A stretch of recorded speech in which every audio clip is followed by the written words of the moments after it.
ये question number हमारा example है 6.14 गुप्ता एंड कपूर बुक में आप देख सकते हैं एक्सपेक्टेशन वाला जो चैप्टर है उसका ये एग्जाम्पल है।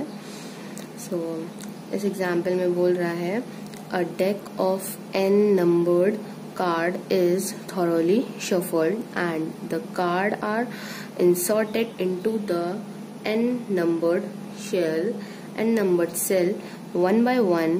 If the card number falls in the cell I, we count it as much, otherwise not. Find mean and variance of total number of such matches. तो ये जो हमारा कह रहा है क्वेश्चन, ये कह रहा है कि अगर हमारे पास कोई भी 9 कार्ड्स का एक पूरा n कार्ड्स का डेक है हमारा, ठीक, और हमने उसको थॉरोली शफल्ड किया।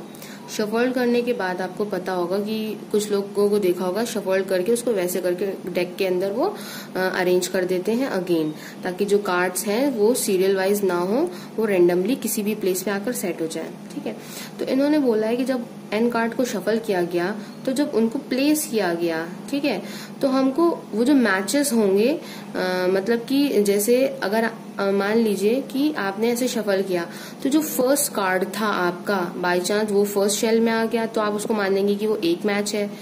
मान लीजिए 5th कार्ड है वो 5th ही शेल में चला गया सेल में, तो उसको आप कहेंगे कि ये सेकंड मैच हो गया। ऐसे ही आप कहेंगे कि जो 3rd कार्ड था या जो 9th है या जो 11th कार्ड है वो उसी सेल में गया है, तो आप उसको एक मैच काउंट कर लेंगे।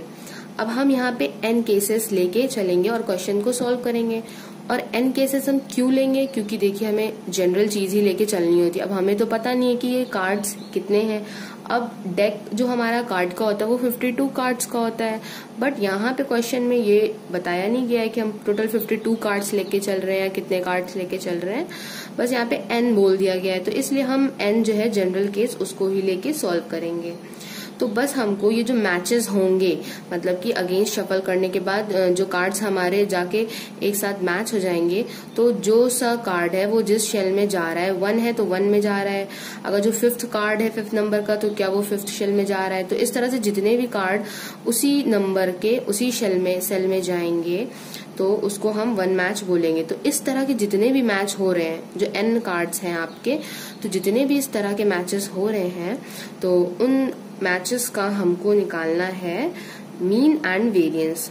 तो पहला तो हम इवेंट यहाँ से मान लेते हैं कि जो xi हमारा इवेंट है 1 आएगा कब, मतलब जो हमारी इसकी जो प्रोबेबिलिटी होगी वो 1 होगी। और वो 1 किस केस में होगी, जब हमारा जो ith सेल है, ith cell matches ith card matches ith cell, ये भी लिख सकते हैं और आप ये भी लिख सकते हैं इसकी जगह पे if ith card dealt has the numbered i। मतलब इसका यही सेम है कि जो ith कार्ड है आपका वो ith सेल में ही जाके फिट हो गया है, बट 0 कब आएगा, अदरवाइज कोई भी केस हो कि जो 1 नंबर्ड कार्ड था वो सेकंड में चला गया है, 10 नंबर्ड कार्ड था वो 2 में चला गया है, तो वो ये केस हो गया। तो हमने एक मान लिया कि s हमारा है टोटल नंबर ऑफ मैचेस, हमने मान लिए कि n है क्योंकि हम जनरल केस लेके चलना है। x1 x2 up to xn, ये जो टोटल मैचेस थे अब हमने उनका सम ले लिया। अब हमारा जो सम था उसको summation i going from 1 to n xi इसको लिख सकते हैं। तो अब इसका ही तो हमको एक्सपेक्टेशन निकालना है, जितने भी मैचेस हैं उनका सम का एक्सपेक्टेशन एंड वेरिएंस निकालना है। अब s की वैल्यू जब हमारे पास ये आ गई, अब आपको एक्सपेक्टेशन ऑपरेट कराना है, दोनों साइड एक्सपेक्टेशन ऑपरेट हो जाएगा, बट समेशन के अंदर ये जाके समेशन बाहर ही रहेगा, एक्सपेक्टेशन ऑफ xi ये हो जाएगा। अब अगर आपको एक्सपेक्टेशन का फॉर्मूला लर्न हो तो आप उस अकॉर्डिंग इसको सॉल्व कर सकते हैं। Summation i going from 1 to n।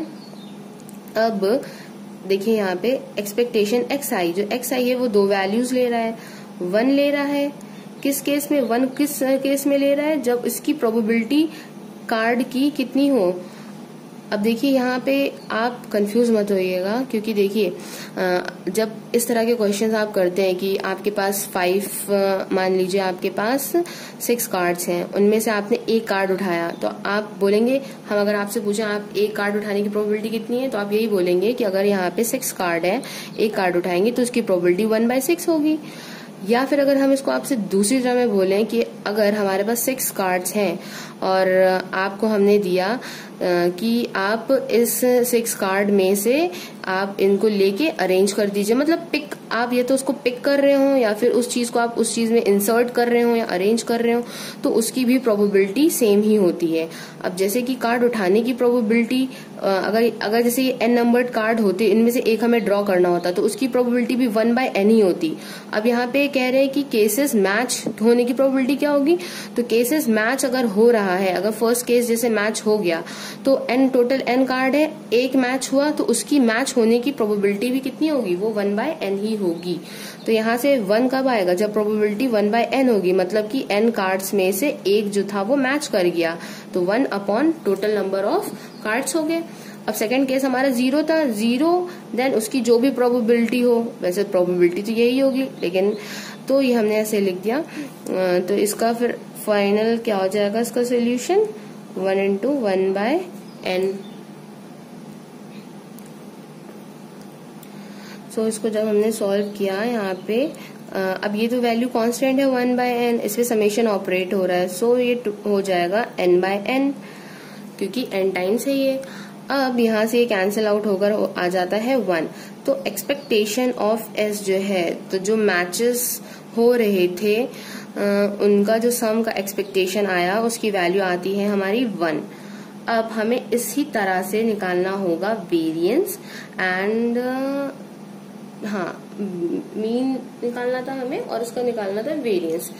सो इसका जो वेरिएंस है उसका अभी जो प्रोसीजर है वो बहुत लेंदी है, वो आपका टाइम टेकन हो जाएगा, तो इसलिए आपका जो ISS में पूछा जाता है वो तो आपका होता है ये ऑब्जेक्टिव।